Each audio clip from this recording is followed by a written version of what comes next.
It is to a tree of ripe mangoes that people throw stones, the African proverb goes. The Toronto Raptors Masai Ujiri has often been mocked for his obsession with winning, repeatedly saying winning, winning multiple times in every presser. It is this obsession that, of course, led the Raptors to the 2019 championship, and it is obsession with winning again in Toronto that made Masai promise that he would not enjoy the first championship until he won the second.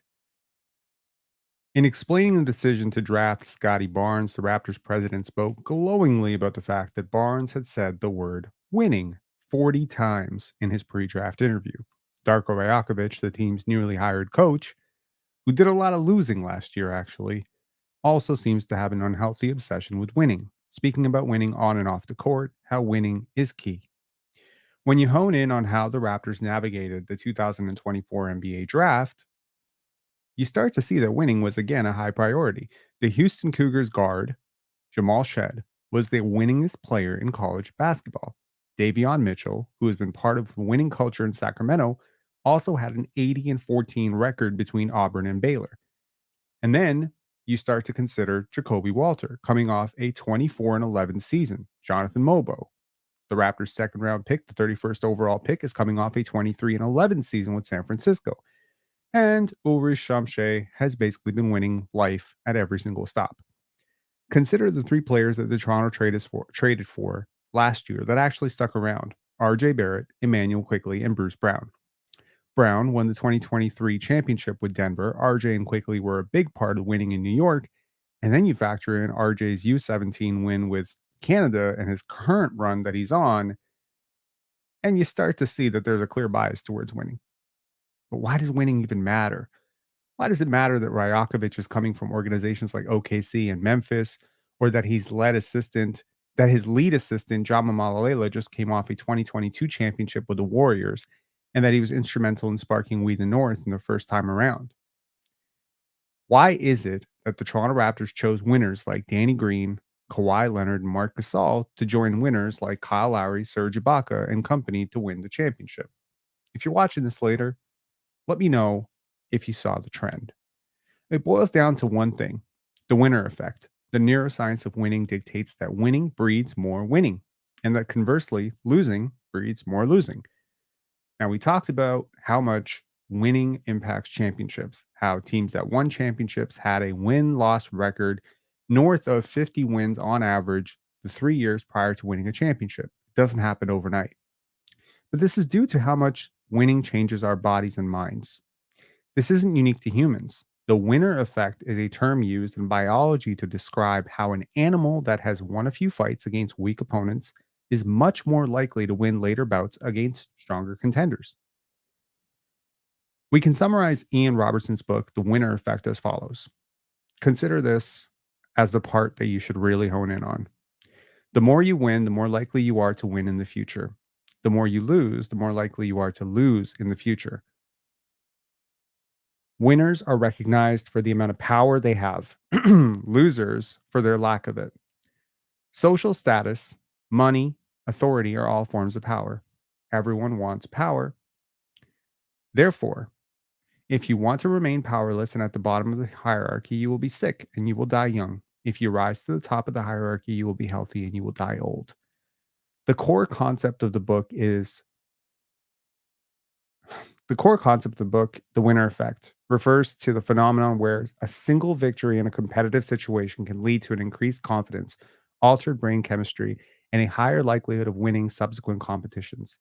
This effect extends beyond the immediate context and can influence an individual's overall sense of power, behavior, and decision making. This holds true in sports as well. Let me know if you've seen a tennis match in which someone won and then seemed to get on a bit of a streak.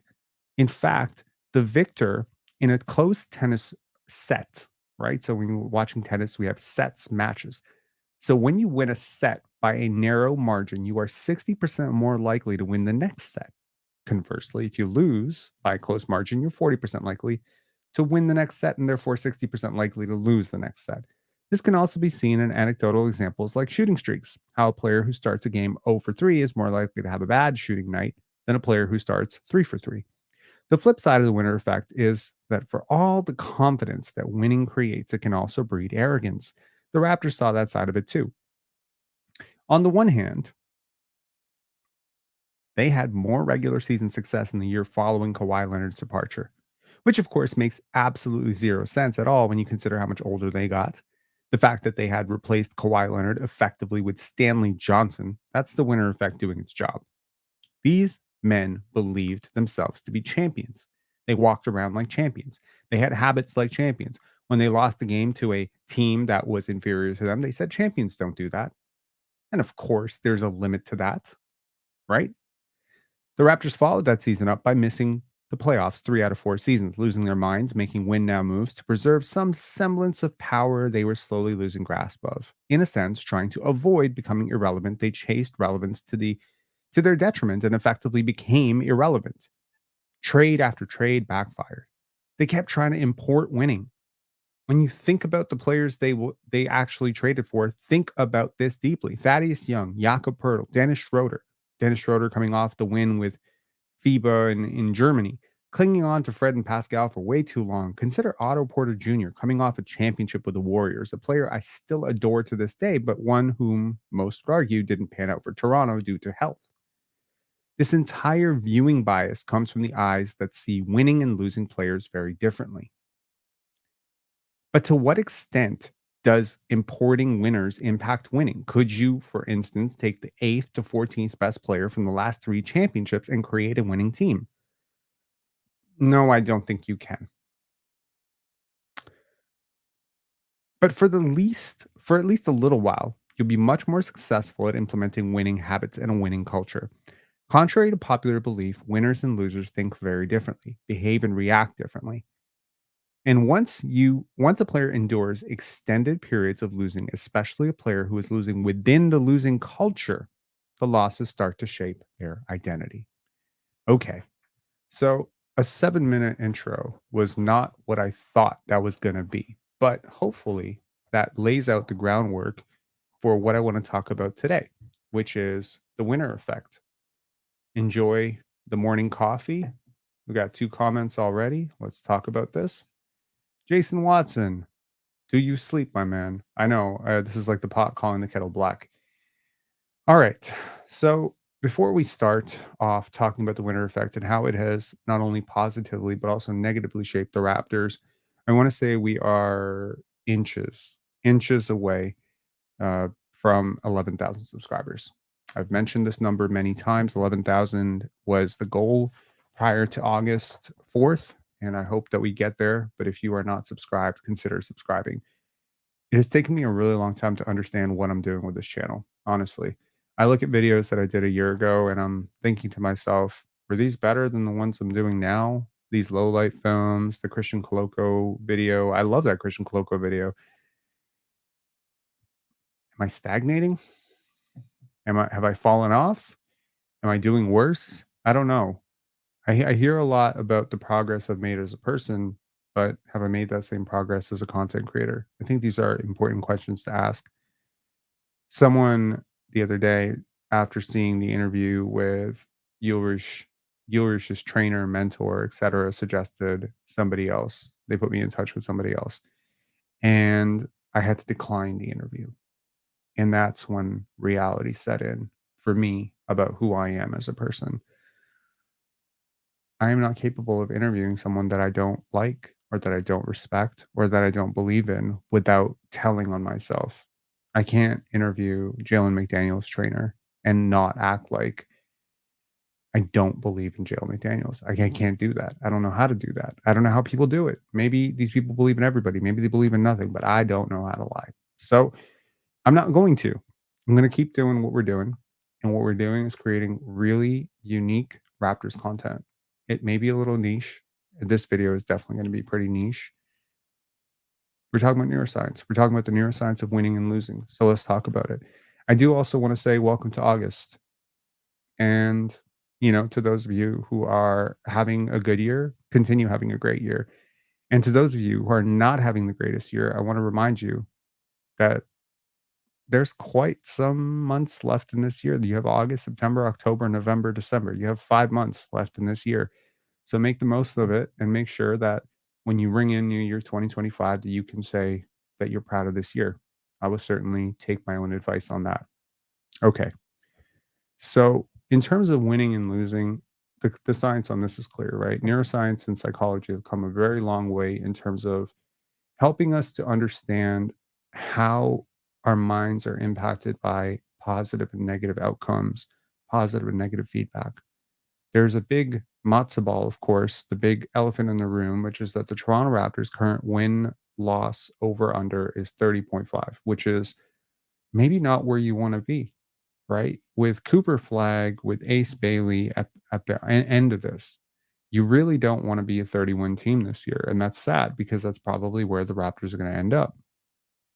And of course, there are those among you who are seeing all the progress that Scotty Barnes has made, all the progress that RJ Barrett is clearly demonstrating for Team Canada right now, all of the work that Emmanuel Quickly is putting in every single day, right, with his trainer.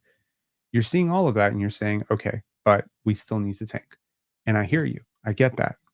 So this comes down to a bigger philosophical question of how do you lose while not suffering the impact of losing, right? This has to be important because it's also possible to win without actually suffering the impact of winning. Sometimes you don't win the right way. You win the wrong way. You win selfishly. You win, sort of the way the Raptors did. You underperform. Sometimes you overperform. I would argue that the team following Kawhi's departure overperformed expectations and reality. There's no way you can look at that team with a very aged Marc Gasol, with a Pascal Siakam in his first swing as first option. There's no way you can look at that team and say they should have been as good as they were, right? And of course, pandemic shortened the season. Maybe they would have fallen off later. We don't know that, but they were very competitive. And until they ran into the Boston Celtics, they looked like they could have gone all the way to the Eastern Conference Finals or maybe even the NBA Finals.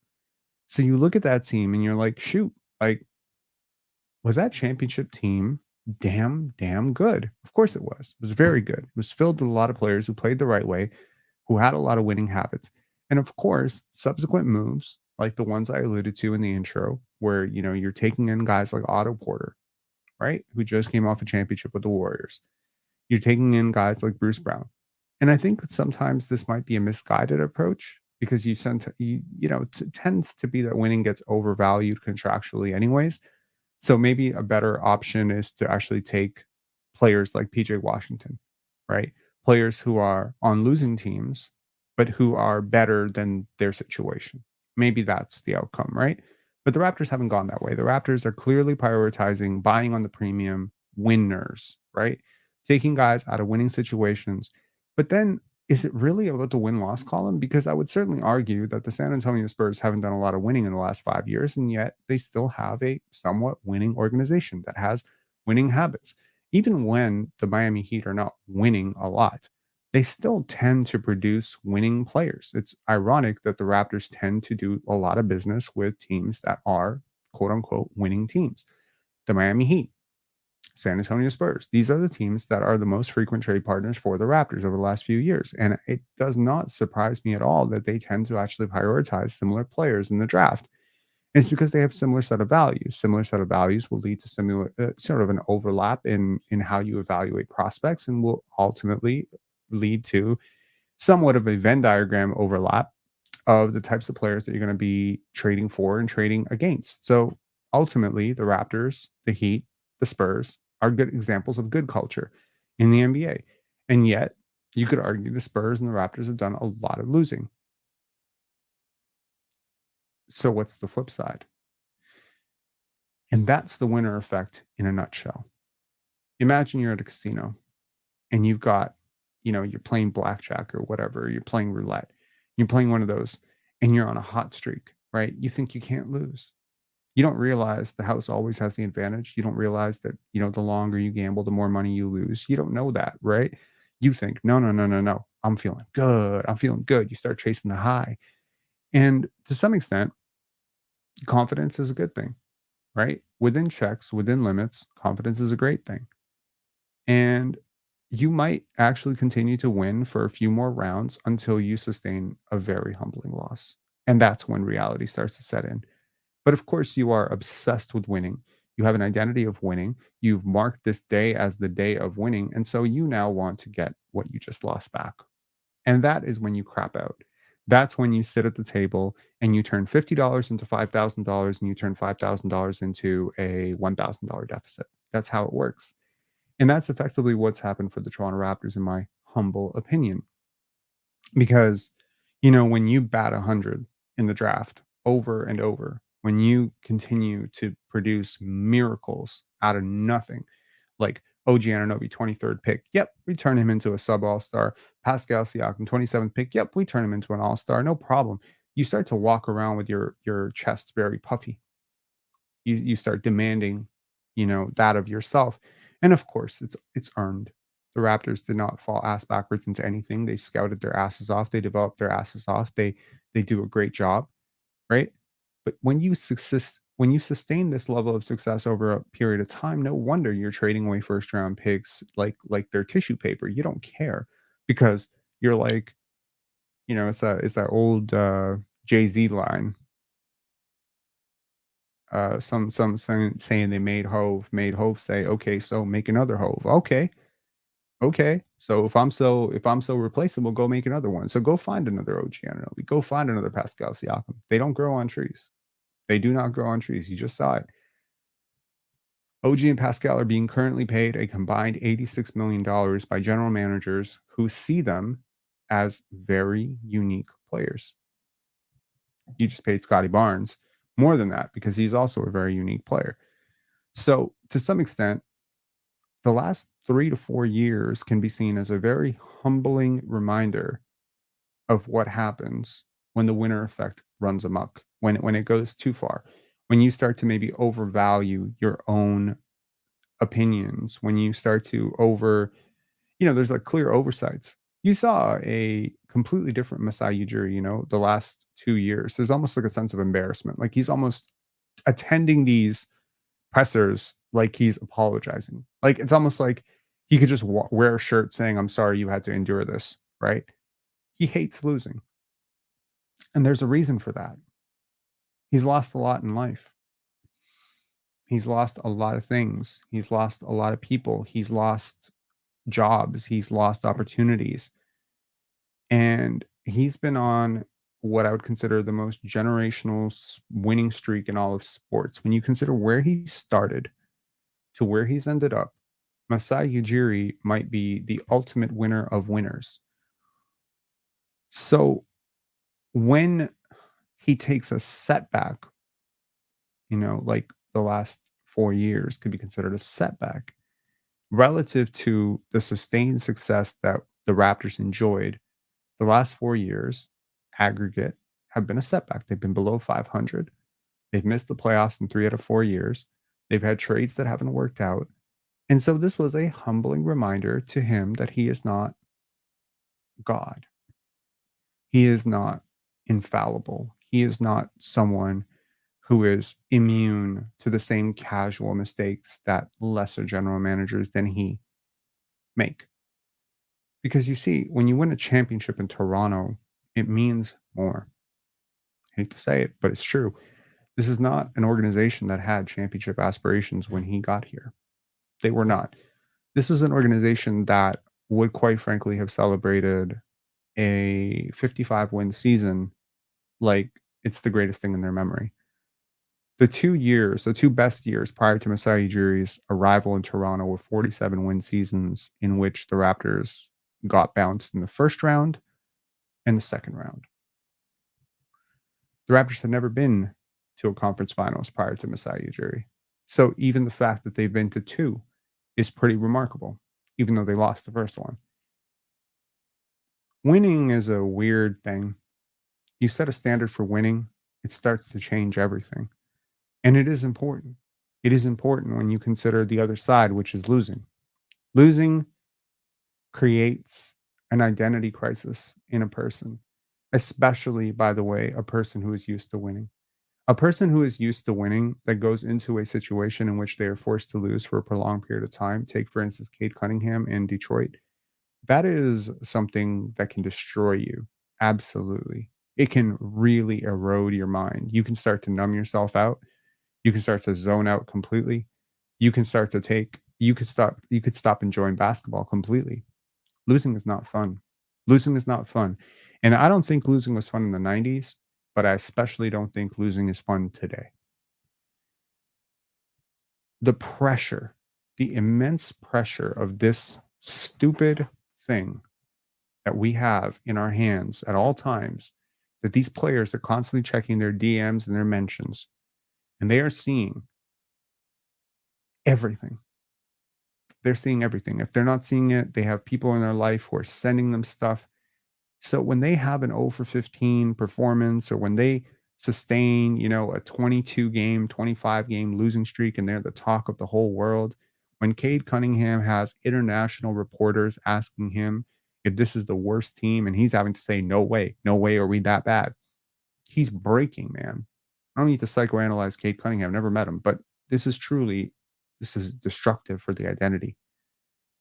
And I think a lot of people, when they weigh out the pros and cons of tanking, do not take into consideration the psychological ramifications of putting someone through that level of torture, through that level of scrutiny.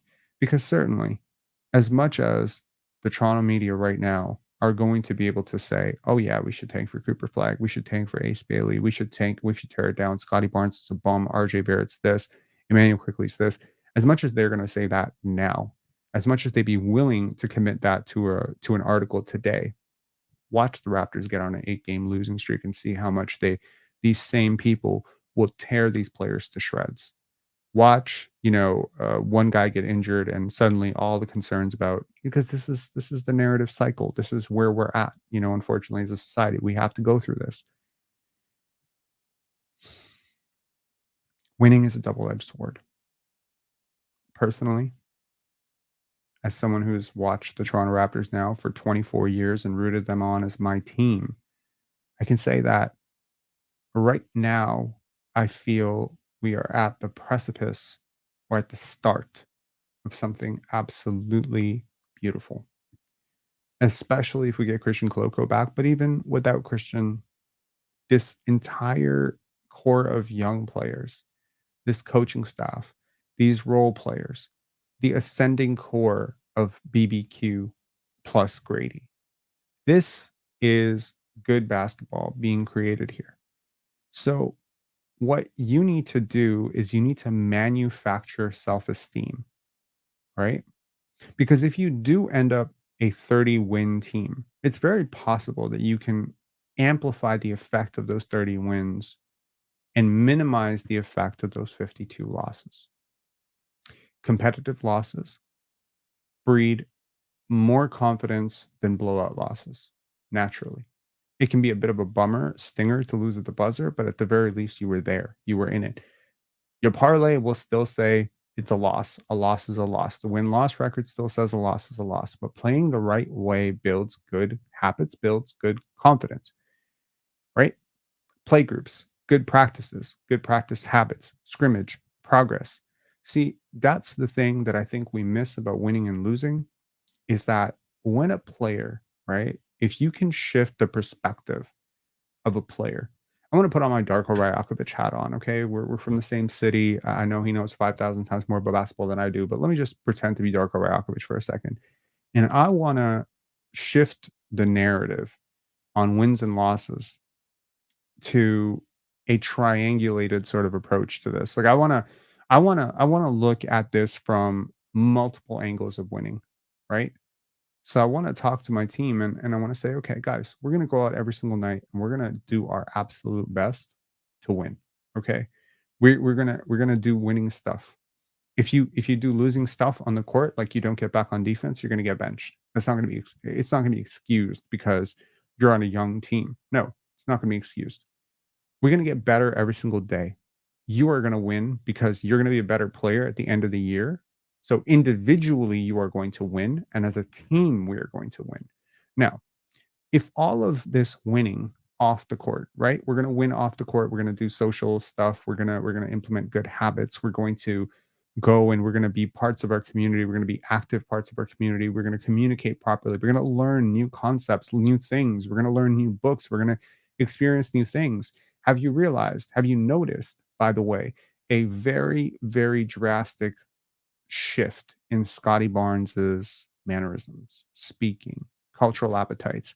My dude is attending Hamilton and is suddenly going to plays all over. Like I'm not suggesting that he wasn't going to plays and shit before, but really there is a clear attention to detail when it comes to growing the individual, their mind, giving them new books to read.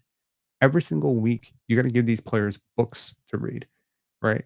And they do this occasionally. I at least know that they were doing this a few years ago, where occasionally a prospect would come in and they'd be like, "Okay, we want you to read this book and summarize this for us and stuff." And this is the stuff that I think fans are going to mock, and they're going to be like, "Come on, man, we're reading books and going to plays. I thought we were talking about basketball." But that's the thing. Basketball is multifaceted. You might think that, it comes down to winning and losing on the court. You might think it comes down to makes and misses on your parlay sheet or your fantasy basketball league, but that's not really it. Winning starts with intelligence, emotional and, you know, literal intelligence, but also emotional intelligence. So brain, heart intelligence, understanding. For instance, I'll give you an example of a player who is, in my opinion, just a really good winning player, and that's Jason Tatum, right? So Jason Tatum collects DNP for Team USA. But he's from a winning culture and he's had a coach. He's had two coaches, three coaches now that have poured into him endlessly. That's Brad Stevens, Ime Udoka, and now Joe Mazzulla. All three are teachers at the very base core, right? That's why I'm very happy for the Houston core that they have a guy like Ime Udoka because he's a great communicator and he's a great teacher. The Houston Rockets didn't win a lot of games last year. They won more games, but that entire culture has shifted away from losing. You're seeing guys like Jalen Green suddenly having an upheaval in their careers. Jalen Green's a guy who won endlessly. High school, just winning, winning, winning. But he goes to Houston and he's losing. And he has a coach who doesn't seem to have command of the room. And so you start to get into the wrong habits. You start to get into the wrong things. You start to numb yourself out. You start to develop losing habits. You start playing defense because you don't have anyone holding you accountable to play defense, right? That's really what's happened with teams like Washington and Detroit. And that's a travesty. I don't think I think it's possible to lose in a way where you minimize the effects of losing. That would be how the San Antonio Spurs have done it. You strip down the roster, you get very, very young, you put people out of position. Jeremy Sohan at point guard, bro, are you kidding me? Have you watched Jeremy Sohan play basketball? Jeremy Sohan at point guard is the ultimate stealth tank move ever. It's like we're going to play with a perpetual handicap. It would be like literally, I think you might have a better chance with Victor Wembanyama playing basketball games with one arm tied behind his back to work on his left hand, right? But when you shift the goalpost a little bit towards, okay, wins and losses to we're going to develop. Do you know what I mean? That was one of the biggest things that Darko Rakovic had to do. He's like, he had to develop players and develop an identity, develop an offense. And now this year we'll be developing a defense.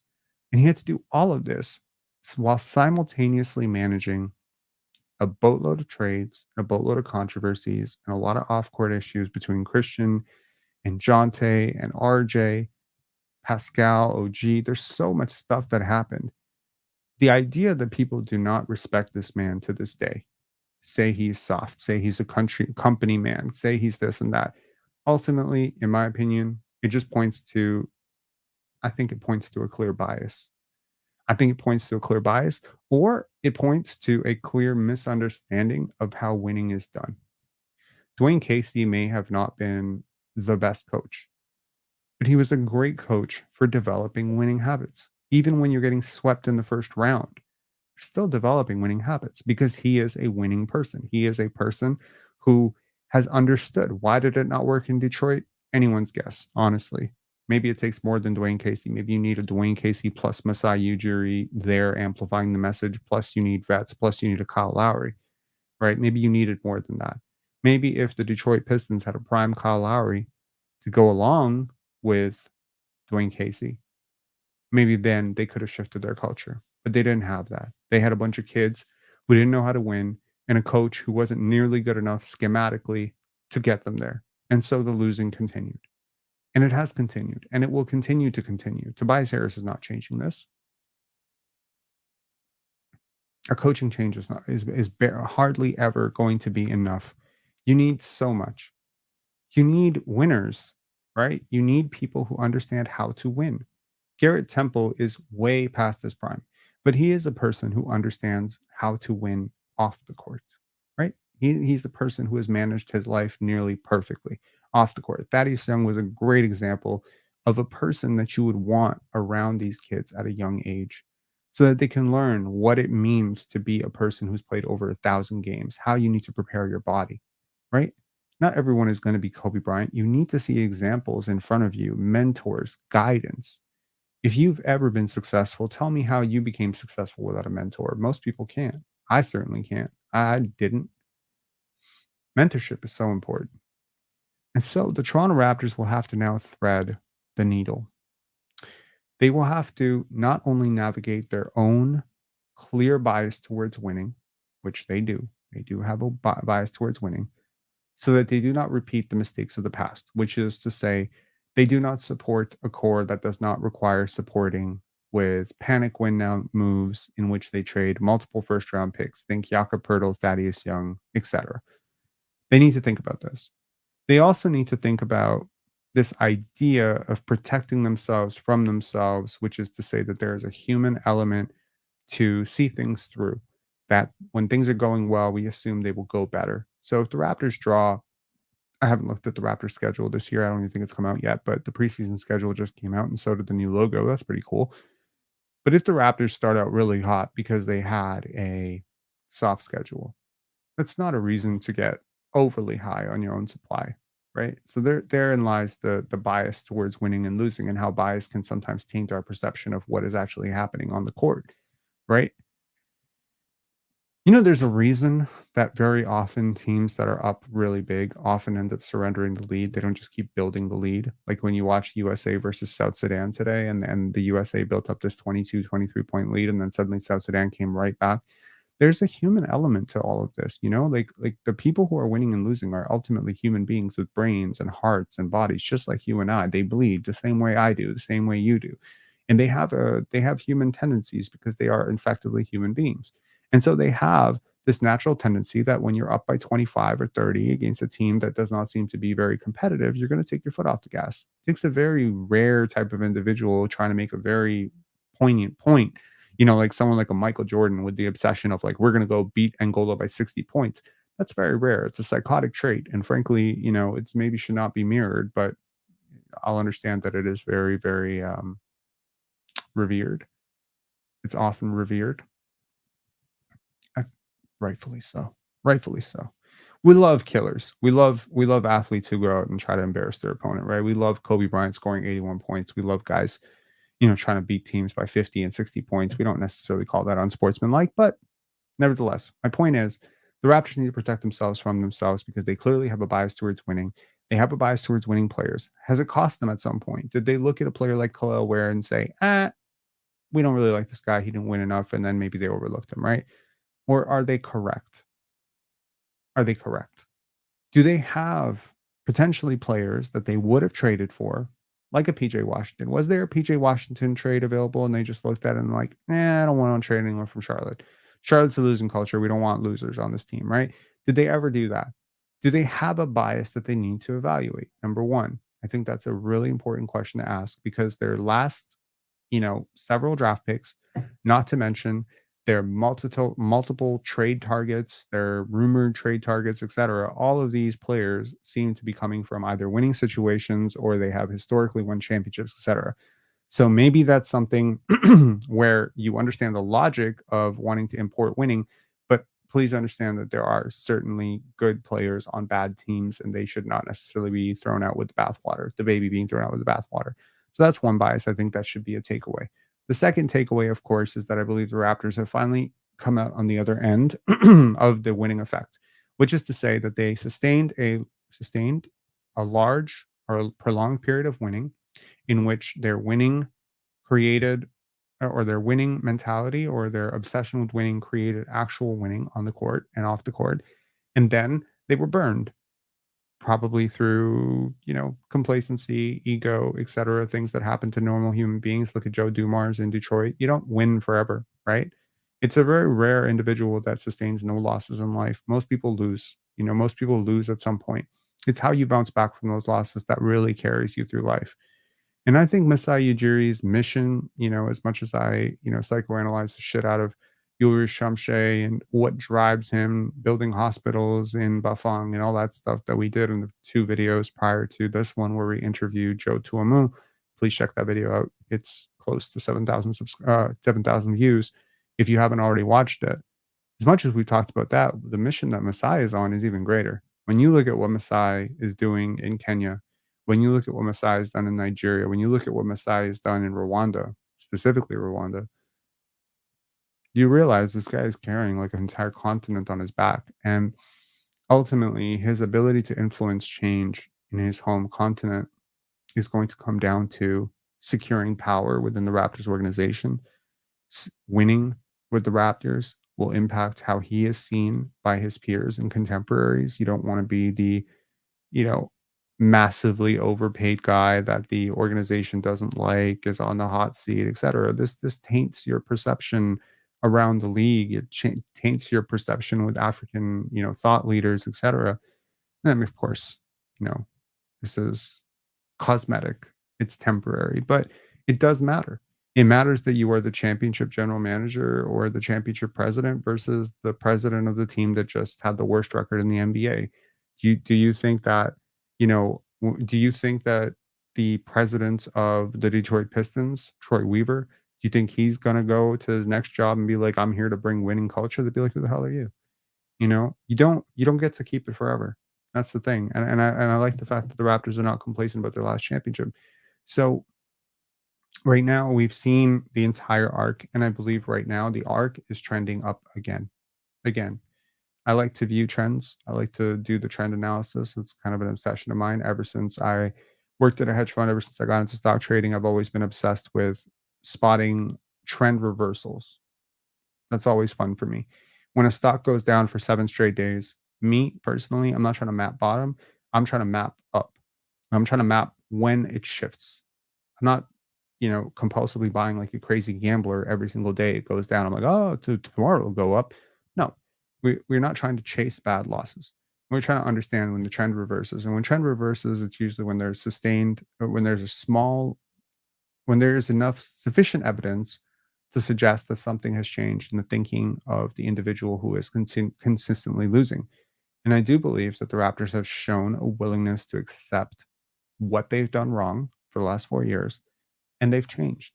So now the final question and the final equation of this is, how do you sacrifice this year that's coming up without sacrificing the culture that you are trying to build? How do you toe the line for one more year? Well, maybe you do it the way they're doing it right now. Do you see any Dennis Schroeders on this roster? Do you see any panic win now moves? Do you see any first round picks going out? No. Instead, you see 4 roster spots being devoted to rookies, one of whom is raw as hell, the other one who is probably not NBA ready right now, and 2 of whom are probably in contention to be 2 of the worst players in the NBA right now, just as it stands. The Raptors have an overwhelming amount of players who are pretty bad at basketball right now, but who have winning habits, who are winning people, who have winning culture, and ultimately can get better. There's upside on this roster across the board, from Grady Dick to Jacoby Walter to Jonathan Mobo to Jamal Shed to Davion Mitchell to Ochai Abaji, all of them. None of them are really good basketball players right now relative to a Jason Tatum or a Derek White or a Drew Holiday. None of them are on that level right now, but they might get there someday. And so what you're hoping for, if you're the Toronto Raptors, I think what you're hoping for is that if you keep this roster young enough, that you will not only be that you will not only satisfy your quota to lose, which is to get your draft pick and possibly a high draft pick this year. It's also because again, if you make one change right now. Trade Bruce Brown for a Cam Johnson and get a healthy Cam Johnson year. You have now flipped the equilibrium. If Scotty Barnes comes out like an all NBA guy, you might just end up winning 38 to 42 wins just by default because he's just too good, right? So you need certain things to maybe go wrong for you in order to actually achieve this. And I'm still firmly on the over in terms of 30.5. I still think the Raptors are going to win. But regardless of whether you get the 13th pick, the 16th pick, the 12th pick, the 7th pick, the first pick, you're going to pick probably a good player. And that player is going to come into a good culture. So this entire exploration was that the concept of winning and losing is never so easy so as to say, well, you should just lose or you should just win. There is flip side to both sides. There's a lot to be considered.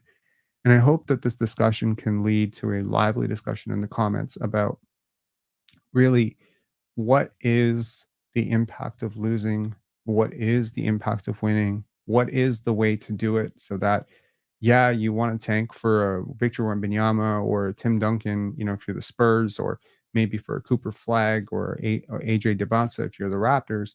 But how do you do that without eroding your culture? Is it as simple as trade away all your vets, go super young, and then try to hold everyone accountable and try to keep the locker room together as everyone starts to fight amongst themselves and develop a losing culture that way? Is it to ethically sort of throw games right at the end, right? So like maybe your adjustments and you're just internally you're playing guys out of position. Like the Raptors did that a lot last year. It's not to your strength really to do certain things that the Raptors did last year, right? It's very much a less exaggerated version of putting Jeremy Sohan in points. So maybe this year, if you really want to lose some games, you just make Jonathan Mobo your backup point guard. It's great for his development. You can definitely sell it to the locker room as a good idea. Maybe give Ulrich Shamshay like 30 games to really get his beak wet. Like just put him out there and put him 15 minutes a game and just lose those 15 minutes every single game as he develops, right? That will cost you plenty. Plenty. If you watch USA versus South Sudan today, now I don't think anyone is arguing that South Sudan, as a team is rife with NBA players. But you saw the defensive drop off between Derek White and Tyrese Halliburton. And Tyrese Halliburton, an all NBA guy. Okay. He's an all NBA performer. He is, by most people's generous estimates, a top 20 player in the NBA.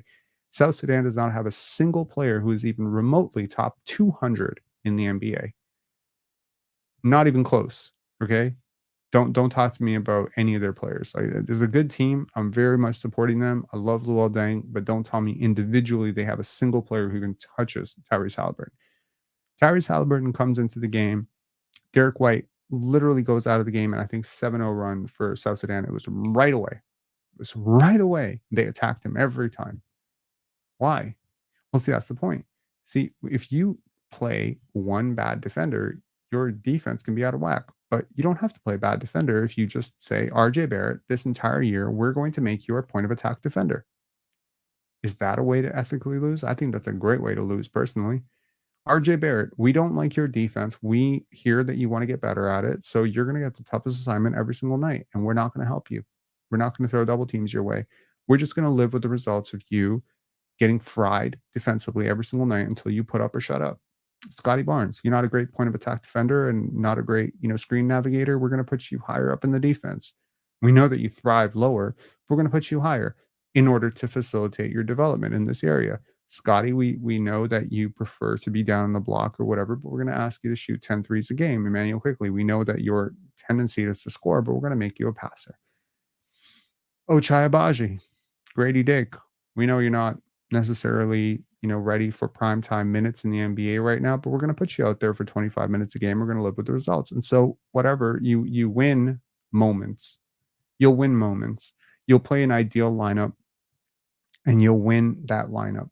And then you'll play a very suboptimal lineup with Scotty Barnes and 4 non-shooters or 3 non-shooters. You'll play Scotty, Jakob, and Kelly or something and have a very clunky fit at guard with Davion Mitchell and Ochai Agbaji, and you'll just lose 14-0. You'll give up a 14-0 run in like 3 minutes with that lineup, and you'll be like, okay, I guess we'll flip it. And then you'll go back to winning.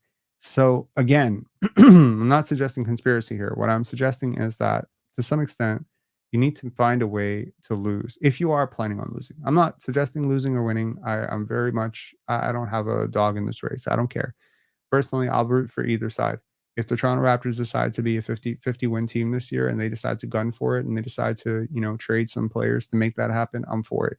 And if the Raptors decide to bottom out and tank for Cooper Flag, I'll be for it too. I don't really care at this point. The players that I want to play are playing.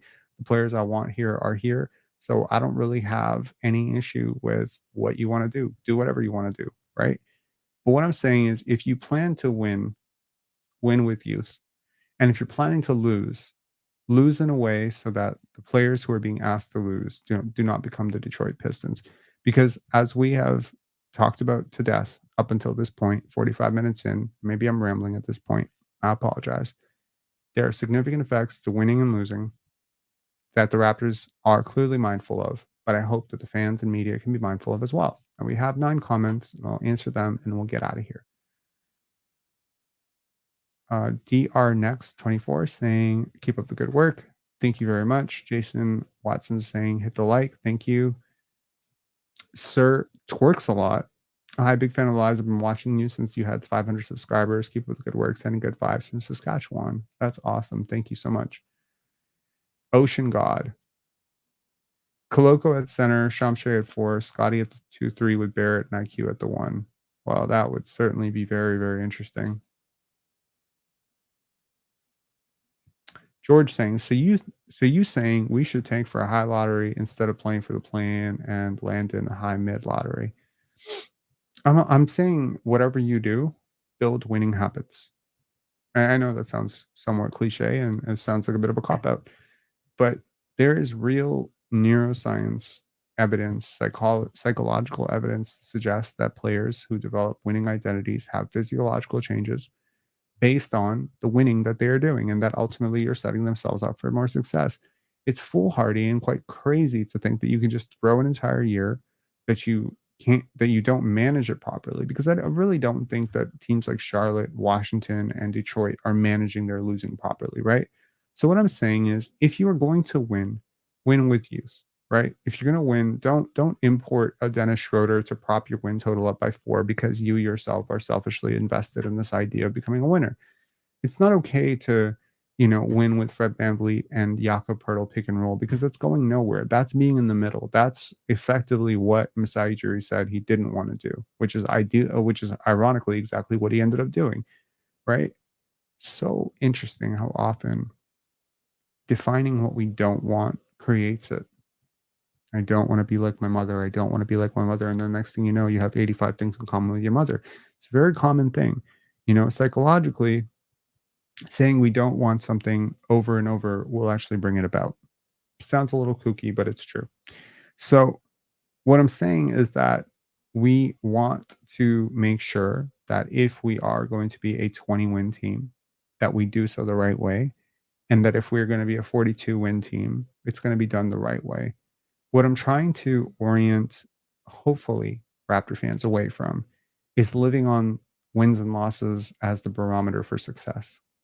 Too much last year has been made of 25 wins. Way too much. Way too much. Or whatever the Raptors win total was last year. I think it was 25 wins. Too much is made of this stuff. Not enough is made of process. It's the same thing as, celebrating the 41 and 41 Raptors. It was like that team was a calamity. It was a disaster. Watching that team was ridiculous. I would rather watch a 30-win team win 28 games. I would rather watch a 30-win team win 28 games than watch a 50-win team win 41 games. Does that make sense? Because the process of winning and losing, it's not just on the scoreboard. It's in the individual development. Watching Scotty Barnes stagnate as you eke out 41 wins, as you spam pick and roll with Fred and Jakob, both players who were entering free agency were effectively trying to up their stock, was crazy to me. It's just absolutely crazy. If you want to import a winner, I don't know what's a over the hill winner. Could you, I don't know, could you take on a guy like Kawhi Leonard right now? Is that gonna really help you for long term? He's north of 30, he's had a slew of injuries. What about DeMar DeRozan? DeMar DeRozan would have been a fantastic floor raiser, right? Does not fit the core, does not fit the style, very ball dominant, right? All of those things. It's just gonna take away. But would DeMar DeRozan have gotten you into the play-in or the playoffs? Definitely. Definitely. I think DeMar could have done that for you. He's a massive upgrade over Ochai Agbaji and Grady Dick right now. Do you know what I mean? You get real wins, right? And if you're going to get losses, make sure you do it in a way that does not damage the self esteem of the players who you're asking to lose on a night to night basis. Because the reality of the situation is these players have lives. These players have lives away from basketball. These players have, minds that are young and impressionable. And quite frankly, it's difficult to navigate the situation if you're a Jamal Shed who's come off being the winningest player in college and suddenly you're in a very losing situation. It's difficult to navigate, right? Even the 905, which historically has been a winning, team, has lost a lot. They need to change that too. So, you know, I think winning, it starts really, it starts with the conversations you're having. It starts with the communication. If you've ever watched a winning basketball team, they don't win every night. They don't win every night, but they play a certain way. Winning basketball teams talk. Winning basketball teams share. Winning basketball teams communicate. Winning basketball teams hash out, conflicts. Winning basketball teams have elite rotations and commitment. They have great communication. They have great buy-in, right? They have great effort. These are the things that I'm going to be judging the Toronto Raptors on. Are they building the winning habits, right? And occasionally, yes, you will want to get a win against a Denver or a Los Angeles or a New York or a Boston. Those are the games you really want to win. But eking out wins against Washington and Detroit, they don't build your self-esteem. They don't do what you want them to do. And so what I want the Raptors to do, honestly, my ideal thing is if you're going to win, win with youth. If you're going to lose, lose in a way that you lose games that you're not supposed to lose and you win games that you're not supposed to win. That would be great. Buddy Terrifico saying too early for this. Well, that's the beautiful thing about the internet, buddy. You can watch it later. All right. I'll talk to y'all later. Make sure to hit like on this video and let me know what you think about this. I sort of wish this video was about 32 minutes. I don't know why I just kept rambling on and on. Anyways, talk to y'all later. Bye.